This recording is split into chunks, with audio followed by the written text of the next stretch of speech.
Hey guys, Ludicrous here with the full completion walkthrough for the Red Exile survival horror. This released on the 2nd of August 2023. It was developed by NipoBox and published by Eastasiasoft Limited. It can be found in both the PlayStation and Xbox store for $4.99. During launch week it also has a 20% discount. The Red Exile is a first-person survival horror game in which you run through a randomized maze going through various rooms. Just think of it as Takeshi's castle with an axe-wielding murderer chasing you. There's a total of 12 achievements or trophies to earn. The full completion is going to take you around 30 minutes to complete with a few of my hints and tips. Over numerous playthroughs you'll need to collect a total of 25 candles, 36 doors to unlock and visit 300 rooms. Before you start the game, I suggest going into the perk menu, buying the burglar skill and dragging that to your hotbar.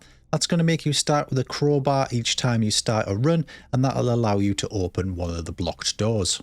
So let's jump into a game. The controls are pretty straightforward. Both analog sticks do look and move around. The sensitivity is pretty high, but I found that useful for quickly scanning around a room to see if there's any candles to pick up. A to interact with things, so if there's something on a table or on the floor to pick up, just press A to pick that up.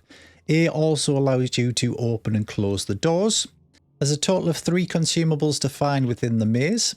There's a crowbar which will allow you to open blocked doors. Just walk up to a blocked door with the crowbar in your hand and press X to use it. That'll remove the wooden planks and allow you to proceed through it. As I mentioned a little earlier on, that you do need to clear a total of 36 doors for one of the achievements. So just ensure that you pick up all the crowbars you see and then press X on these locked doors to open them. You'll also find syringes kicking around hospital trolleys within the maze. If you pick these up and then press X to use them, this will give you a burst of speed for a few seconds. You can also sprint within the game by pushing in the left analog stick. And finally, the last consumable that you'll find is a candle. These guys are usually on the floor in the corner of a room. So just make sure that you search each of the rooms when you enter them, just to make sure there isn't a little candle on the floor. There's a total of 5 candles per run per maze, and the objective is to pick these candles up and place them in the pentagram to complete the level.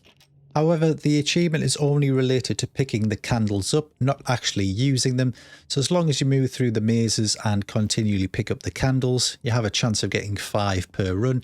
Just make sure you pick them up and have them in your inventory. You don't actually have to place them to count towards the achievement. It's just a case of constantly running this maze. If you do get caught, just retry again. Keep picking up those candles and crowbars to open the locked doors. Keep running or sprinting through all the rooms, and eventually all the achievements should start popping in. Each time you do a run, you'll probably earn yourself a skill point. Once you've earned 3 or 4 skill points, go back to the main menu, go to the perk tree and buy a couple of more perks, and that should get you the achievement for unlocking 3 perks. So when you first spawn into a maze, you'll also spawn in with the murderer. That's usually on the opposite side.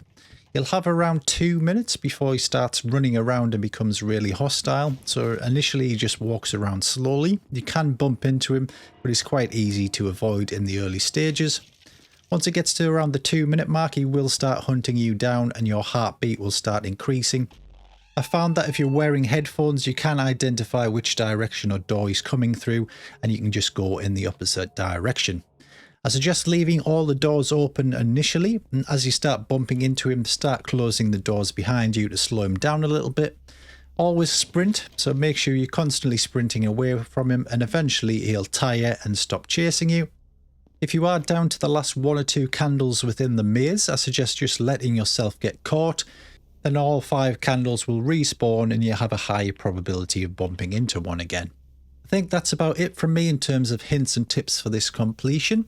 If you were curious what a successful run looks like by getting all 5 candles and placing them in the pentagram, this run that's currently on screen now was one of the successful runs, and it will show you that in full. If you found this guide useful, drop it a like, and again, if you want to see more content from myself in the future, please do subscribe.